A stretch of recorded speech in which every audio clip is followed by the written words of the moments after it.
بسم اللہ الرحمن الرحیم۔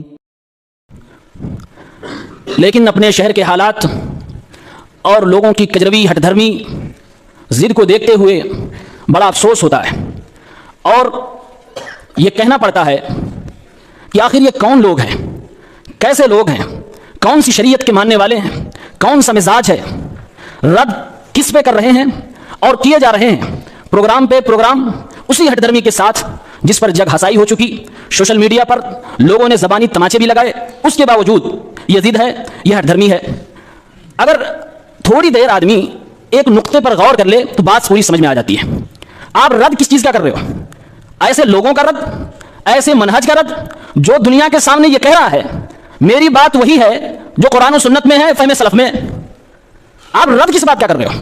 بھائی میرا کہنا ہے آپ کو ہماری باتیں غلط لگتی ہیں، ہمارا طریقہ نیا لگتا ہے، تو سیدھی سی بات ہے، مشورتاً کہا جا رہا ہے آپ سے، آپ وہ باتیں لو، قرآن و سنت کی روشنی میں رد کرو، اس کا جواب دو، بتاؤ کہ یہ غلط ہے اور صحیح یہ ہے، اس کی دلیل قرآن سے یہ ہے، اس کی دلیل اللہ کے نبی صلی اللہ علیہ وسلم کے فرمان سے یہ ہے، سلف صالحین کے کردار سے یہ ہے۔ ہم اگر نہ مانیں تو ہماری غلطی ہے، لیکن آپ سے یہ نہیں ہوگا۔ آپ ایسے لوگوں کا رد کرنے چلے ہو جو سوتے جاگتے اٹھتے بیٹھتے ہر وقت یہی نعرہ دے رہے ہیں، اطیعوا اللہ واطیعوا الرسول۔ اے لوگوں، اللہ کی اطاعت کرو، اللہ کے رسول صلی اللہ علیہ وسلم کی اطاعت کرو، صحابہ کرام کو اپنے ایمان کا معیار بناؤ۔ کبھی تمہیں ضرورت پڑے اپنے ایمان کو چیک کرنے کی تو ادھر ادھر دائیں بائیں نہ دیکھو، اللہ کے نبی صلی اللہ علیہ وسلم کے پیارے صحابہ کو دیکھ لو، انہوں نے اللہ کے نبی کی باتوں کو کیسے سمجھا، انہوں نے قرآن کی آیتوں کو کیسے سمجھا، کہاں پر فٹ کیا، سارا مسئلہ کلیئر ہو جائے گا۔ لیکن ہمیں اچھی طرح سے معلوم ہے آپ اس مشورے پہ کبھی بھی عمل نہ کر سکو گے، نہ خنجر اٹھے گا نہ تلوار ان سے، یہ بازو میرے آزمائے ہوئے ہیں، یہ پرانی روش ہے، یہ پرانی لڑائی ہے، رائے اور اللہ کے نبی صلی اللہ علیہ وسلم کی سنت کے بیچ کی لڑائی ہے۔ سوال یہ نہیں ہے کہ یہ چیز سنت ہے، ہاتھ اٹھائیں سنت ہے، آمین کہیں سنت ہے، سنت کے لیے کیا لڑائی کرنا۔ آج عام انسان یہی سوچتا ہے کہ کیا وہی پرانی بات شروع ہو گئی، اس کی لڑائی ہونے لگی، وہ کہہ رہا کرو، وہ کہہ رہا نہیں کرو، بس یہی بات ہو گئی۔ میرے بھائیوں بات یہ نہیں ہے، بات رسول اللہ صلی اللہ علیہ وسلم کے اسٹیٹس کی ہے، بات ہمارے نبی صلی اللہ علیہ وسلم کے بات کو ماننے اور نہ ماننے کی ہے، بات نبی کے مقابل میں غیر نبی کو کھڑا کرنے کی ہے۔ اور جس دن آپ یہ سمجھ جاؤ گے آپ بھی یہی کہو گے جو میں بول رہا ہوں۔ قرآن کہتا ہے لا تقدموا بین یدی اللہ ورسولہ، نہ تو خود بڑھو اللہ اس کے رسول کے آگے، نہ کسی کو بڑھنے دو۔ ہم یہی برداشت نہیں کرنا چاہتے کہ کوئی ہماری نظروں کے سامنے ہمارے نبی کے آگے بڑھنے کی کوشش کرے اور ہم خاموش رہیں۔ بات صرف سنت کی لڑائی کی بات نہیں ہے۔ لوگ کہتے ہیں بھائی بغیر رفع دین کی نماز ہو جائے گی کہ نہیں ہوگی، آمین نہ کہیں تو نماز ہوگی کہ نہیں ہوگی؟ بھائی اس کا جواب تو سمپل فقہی انداز میں ہوگا کہ اگر کوئی کر لیا ہو جائے گی نماز، لیکن معاملہ کچھ اور ہے۔ سوال میرا یہ ہے، ایک آدمی نارمل آدمی انسان ہے، اللہ کا بندہ ہے، مسلمان ہے، اس کا ایمان ہے اللہ رب العالمین کی کتاب پر، اس کا ایمان ہے نبی صلی اللہ علیہ وسلم کی سنتوں کو ماننے کا۔ وہ آدمی دعویٰ کرتا ہے کہ جو رسول نے ہمیں طریقہ دیا اس سے بہتر کوئی طریقہ نہیں ہو سکتا۔ ایسے بندے کے سامنے جب یہ ثابت ہو جائے، صحیح سند سے صحیح حدیثوں کے ذریعے سے یہ بیان کر دیا جائے کہ ہمارے نبی صلی اللہ علیہ وسلم ایسے نماز پڑھتے تھے، ہمارے نبی کی رفع دین ایسے ہوا کرتی تھی، ہمارے نبی کے صحابہ نبی کے پیچھے آمین کہا کرتے تھے، نبی کا حکم بھی ہے آمین کہنا، نبی نے یہ بھی بتایا ہے کہ آمین سے چڑھنے والے یہودی لوگ ہوں گے، پھر کیا مجبوری اس انسان کے پاس ہو جاتی ہے کہ اللہ کے نبی کی سنتوں کو جاننے کے بعد، اللہ کے نبی کی حدیثوں کو جاننے کے بعد یہ کہتا ہے کہ میں نہیں عمل کروں گا۔ مولانا کیا اس کے بغیر بھی ہماری نماز ہو جائے گی کہ نہیں؟ یہ کون سا ایمان ہے کہ قرآن تو کہتا ہے لقد کان لکم فی رسول اللہ اسوۃ حسنہ۔ وہ لوگوں دنیا کی زندگی میں ہر موڑ پہ تمہیں رسول اللہ صلی اللہ علیہ وسلم کا نمونہ ملے گا۔ نماز جیسی اہم عبادت میں میرے نبی نے تم کو جو طریقہ بتایا ہے اس طریقے سے کیوں اپنے آپ کو دور کرنا چاہتے ہو؟ کیوں اس طریقے پہ عمل نہیں کرنا چاہتے ہو؟ ساری چیزیں معلوم ہو جانے کے بعد کس کلیجے سے کہہ دیتے ہو نبی کا یہ کام اگر چھوڑ دوں تو نماز ہوگی کہ نہیں ہوگی؟ سوال یہ نہیں ہے کہ ہوگی کہ نہیں، سوال یہ ہے کہ آپ کیوں نہیں کرنا چاہتے ہو، آپ کے پاس کیا ریزن ہے؟ کل ملا کے دل میں جو دبی ہوئی چور والی بات ہے یہی، ہمارے امام صاحب کے یہاں ایسا نہیں تھا اس لیے ہم نہیں کرنا چاہتے، اور یہ جرم ہے۔ یہ بات اب سنت کی نہیں رہ گئی، اب یہ بات دین اسلام کی ہو گئی، اب یہ بات رسول اللہ صلی اللہ علیہ وسلم کے مقام و مرتبے کی ہو گئی، اب یہ بات ہمارے پیغمبر صلی اللہ علیہ وسلم کی عظمت کی ہو گئی کہ آپ مقابلہ کر رہے ہو میرے رسول کا کس کے ساتھ، اور پھر بات مان رہے ہو کس کی؟ آپ مجھے تقریباً 1.5 سال باقاعدہ آپ کے شہر میں آئے ہوئے ہوا، اس سے پہلے بھی مسجد عمر ابن خطاب میں 1 سال تک مسلسل خطبے ہوئے، کل ملا کر 100 کے اوپر خطبے ہو چکے ہوں گے۔ شاید میں نے نماز کے مسئلے کو بھی نہیں چھیڑا ہے، آپ لوگ گواہ ہیں، نماز کے مسائل کو میں نے نہیں چھیڑا، اور ایسا نہیں کہ میں بھولا ہوں، میں جان بوجھ کے نہیں چھیڑا، اور مسجدوں میں جو ماہانہ ہمارے درس ہوئے میں نے ان مسئلوں کو نہیں چھیڑا. لوگوں نے خواہشات ظاہر کی کہ اس پہ بولیں, لیکن میں نہیں بولا, کیونکہ میں جو دعوت و تبلیغ کی حکمت اور جو تقاضا سیکھ کے آیا تھا مدینے سے اور اللہ کے نبی صلی اللہ علیہ وسلم کے فرامین سے, اپنے علماء اجلہ سے, اس کا تقاضا یہی تھا کہ لوگوں کے عقیدے کی اصلاح پہلے ہونی چاہیے, چاہے صدیاں لگ جائیں, 10 سال لگ جائیں, 2 سال ہو جائے, 1 سال گزر جائے, کوئی پرواہ نہیں. 1 سال تقریباً ہو گئے مسلسل توحید کی عقیدے کی ایک چھوٹی سی کتاب کی شرح آپ کے سامنے ہر مہینہ کی جاتی ہے. انشاءاللہ اس مہینے وہ کتاب بھی مکمل ہو جائے گی. میرا مقصد تھا کہ پہلے آپ کی سواری تو صحیح ہو جائے, پھر آپ کی نیکیاں جنت تک پہنچیں گی. عقیدہ سواری ہے, یہ عقیدے پر بات نہیں کرتے. ایک تو الزام کہ یہ لوگ توہین کرتے فلاں فلاں, دوسرا یہ ہمارے ساتھ ظلم ہو رہا ہے کہ پروپیگنڈا کیا جا رہا ہے, غلط باتیں پھیلائی جا رہی ہیں, لوگوں کو ہم سے دور کرنے کی کوشش کی جا رہی ہے.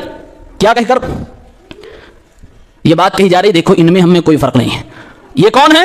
یہ نماز میں اپنی ٹانگیں پھیلا کے کھڑے ہوتے ہیں, یہ مکھی بھگانے کی طرح ہاتھ اٹھاتے رہتے ہیں, یہ پیچھے چلاتے ہیں آمین کہتے ہیں. یہ نماز کے مسئلے کو بیان کر کے یہ بیچارے علم کے کورے ہم پہ رد کرنے چلے. آپ کے علم کے لیے بتا دوں, ہمارا ان کا اختلاف نماز کے مسائل کا نہیں ہے, دور دور تک نہیں ہے. اختلاف عقیدے کا ہے, اختلاف اللہ رب العالمین کی توحید کا ہے, اختلاف اصول اور منہج کا ہے, اختلاف اللہ رب العالمین کو اللہ کا مقام دینے کا ہے, اختلاف محمد رسول اللہ صلی اللہ علیہ وسلم کو وہ عظمت وہ حیثیت دینے کا ہے جو رب العالمین نے دیا ہے. اختلاف اس آمین اور رفع دین کا نہیں ہے. ہمیں ان خاردار وادیوں میں نہ الجھاؤ, ہم اس میں الجھنا نہیں چاہتے, ہم تمہاری ساری چال بازیوں کو سمجھتے ہیں. یہ بہت دور کی چیز ہے بھائی. آپ ان سے کبھی ان کی مجلسوں میں جاؤ, کبھی ان سے پوچھو تو صحیح اللہ کے بارے میں تمہارا کیا عقیدہ ہے, رسول اللہ صلی اللہ علیہ وسلم کو کیا سمجھتے ہو آپ. زبانیں میٹھی ہیں لوگوں کو بیوقوف بنانے کے لیے, لیکن معاملہ کچھ اور ہے, کتابیں کچھ اور ان کی بتا رہی ہیں, اور رویے کبھی کبھی ظاہر ہو جا رہے ہیں. وحدت الوجود کا عقیدہ کس نے امت کو دیا ہے؟ کس نے بتایا ہے کہ ہر کر میں اللہ موجود ہے, ہر بندے میں اللہ موجود ہے؟ کون صوفیت کی اس تعلیم کو پرچار کر رہا ہے؟ کون اس مشن کو آگے بڑھا رہا ہے؟ کون دنیا کو بتا رہا ہے کہ اللہ ہر جگہ ہے, ہر بندے میں ہے؟ یہ آپ بتا رہے ہو. ہمارا اختلاف تو اس کا ہے. ہمارا اختلاف تو یہ ہے جو آپ کہتے ہو کہ انسانوں سے بھی وسیلے سے ان سے مدد مانگی جا سکتی ہے. ہمارا اختلاف تو یہ ہے جو آپ اللہ رب العالمین کی شان میں گستاخیاں کرتے ہو. ہمارا اختلاف تو یہ ہے جو میرے نبی کے نعرے اور آپ صلی اللہ علیہ وسلم کے کلمے کو بدل کر اپنا کلمہ ایجاد کرتے ہو. ان پر آپ نہیں بات کرو گے. ہم کہتے ہیں اس پہ آپ رد کرو, یہ جو ہم کہتے ہیں اس پہ رد کرو, لیکن نہیں, پبلک کو بس یہ بتا دیا گیا کہ یہ نماز میں ایسے کھڑے ہوتے ہیں, نماز میں رفع, یہ بہت دور کی کوڑی ہے. لیکن اگر آپ نے باتیں چھیڑ دی ہیں, نمونے کے طور پہ میں 2 باتیں عرض کرتا ہوں. نماز کے مسئلے کو لے کر بڑی ڈھٹائی سے, بڑی ضد سے ہم پر رد کیے جاتے ہیں, محفلوں میں ہنسایا جاتا ہے, مذاق سنت رسول کو اڑایا جاتا ہے. میرے بھائیو, ایسے لوگوں سے گزارش ہے پہلے اپنی نیت تو صحیح کر لو. نماز کی جو تمہاری نیت ہے, تمہارے پرکھوں کو دنیا حنفیت کو چیلنج ہے, قرآن و سنت سے ثابت کر کے دکھاؤ جو تم نمازوں کے لیے نیت کرتے ہو. میں نیت کرتا ہوں 2 رکعت فلاں کی فلاں اس امام کے, منہ میرا قبلہ شریف, دکھاؤ نبی کی سنت میں, دکھاؤ صحابہ کرام کے عمل سے. تمہاری نیت ہی نہیں صحیح ہے, نماز کے اندر کی بات کرنے لگے ہو. پہلے اپنی نیت کو قرآن و سنت سے ثابت کرو. زبان سے نماز کی نیت کرنا بدعت ہے, بے وقوفی ہے. کہا اگر کوئی آدمی کھانے کے لیے بیٹھ جائے اور نیت کرنے لگے, میں نیت کرتا ہوں 1 پلیٹ بریانی کھانے کا, سامنے میرے ایک پلیٹ ہے جس میں 2 روٹیاں, میں کھاؤں گا, پیٹ بھرے گا, پھر میں آسودہ ہو جاؤں گا, میں اس کی نیت کر کے پھر بسم اللہ, پھر 1 لقمہ کھا لیا. کتنی بڑی بیوقوفی ہے نا؟ بے وقوفی ہے یہ. اگر نیت کا معاملہ تو بڑا عجیب ہے بھائی. اللہ کے نبی نے فرمایا انما الاعمال بالنیات, عملوں کو دارا مدار نیتوں پر ہے. اگر یہ اتنی ہی اہم چیز تھی کہ زبان سے نیت کرنا تھا تو اللہ کے نبی نہیں بتاتے؟ صحابہ کرام سے ہم کو نہیں ملتا, کہیں کوئی روایت نہیں, ضعیف حدیث بھی نہیں ہے اس معاملے میں. کہاں سے آپ نے اپنی نماز کی شروعات اس بدعتی طریقے پر کیا ہے اور پھر آگے ہمارے اوپر رد کرنے چلے ہو. اور دوسری چیز, ابھی نماز کے اندر میں نہیں گھسوں گا, نماز کے باہر کی بات کر رہا ہوں. نماز ابھی کھڑی ہوگی جماعت, لوگ کیسے صف میں کھڑے ہوتے ہیں؟ ہمیں تانا دینے والوں کی صف میں ان کی ٹانگیں پھیلی ہوئی ہوتی ہیں, یہ مقابلے میں کھڑے ہیں, یہ جنگ کرنے آئے ہیں, یہ اللہ کے سامنے بے ادبی سے کھڑے ہوتے ہیں. کبھی سنا بھی ہے کہ رسول اللہ صلی اللہ علیہ وسلم کے صحابہ کیسے کھڑے ہوتے تھے؟